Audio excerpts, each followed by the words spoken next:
নির্বাচন বন্ধ হলে দেশে অস্থিতিশীলতা সৃষ্টি হবে এবং সেই সুযোগে আধিপত্যবাদী শক্তি সক্রিয় হয়ে উঠবে, এমন সতর্কবার্তা দিয়েছেন বিএনপির ভাইস চেয়ারম্যান শামসুজ্জামান দুদু। জাতীয় প্রেস ক্লাবের অডিটোরিয়ামে আয়োজিত এক প্রতিনিধি সম্মেলনে প্রধান অতিথির বক্তব্যে তিনি এই মন্তব্য করেন। তিনি বলেন, দেশ এখন এক শ্বাসরুদ্ধকর পরিস্থিতির মধ্য দিয়ে যাচ্ছে। অতীতের গণহত্যার সঙ্গে বর্তমান সময়ের রাজনৈতিক দমন পীড়নের মিল খুঁজে পাওয়া যাচ্ছে।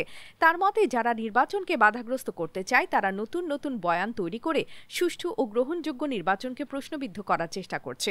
দুদু বলেন, নির্বাচন না হলে অশুভ শক্তি সক্রিয় হবে যারা দেশের কল্যাণ চায় না। তিনি রাজনৈতিক প্রতিপক্ষকে আহ্বান জানান নিজেদের কর্মসূচি জনগণের সামনে তুলে ধরতে। জুলাই এবং আগস্টের মূল কথা হচ্ছে স্বৈরতন্ত্রের পতন বিদায়।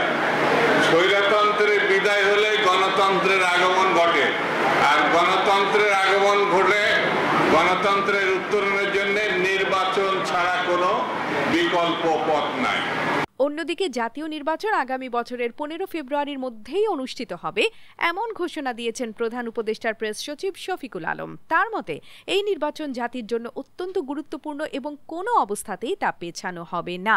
তিনি বলেন, জাতীয় নির্বাচন সুষ্ঠু ও উৎসবমুখর পরিবেশে অনুষ্ঠিত হবে, এটাই সরকারের প্রতিশ্রুতি। শুক্রবার 12 সেপ্টেম্বর সকালে মাগুরার শ্রীপুরের নাকল ইউনিয়নের মাঝাইল এলাকায় রেললাইন প্রকল্প পরিদর্শন শেষে সাংবাদিকদের একথা বলেন তিনি। নির্বাচন পেছানোর কোনো সম্ভাবনা নাই। নির্বাচন ফেব্রুয়ারির প্রথমার্ধে হবে, এটা একদম আমাদের, এটা ইন্টারিম গভর্নমেন্টের এটা একটা কমিটমেন্ট, এটা হবেই। এবং এটা কোনো ধরনের কেউ যদি মনে করেন যে এটা বানচালের চেষ্টা করবেন, এটা হবে না। বাংলাদেশে এই নির্বাচনটা খুবই ইম্পর্টেন্ট একটা নির্বাচন, এবং গতকাল চিফ অ্যাডভাইজার বলেছেন এটা একটা ফাউন্ডেশনাল ইলেকশন, যেটা আমাদের সামনের ইলেকশন গুলোকে দিক নির্দেশনা দিবে, সামনের বাংলাদেশের রাজনীতিকে দিক নির্দেশনা দিবে।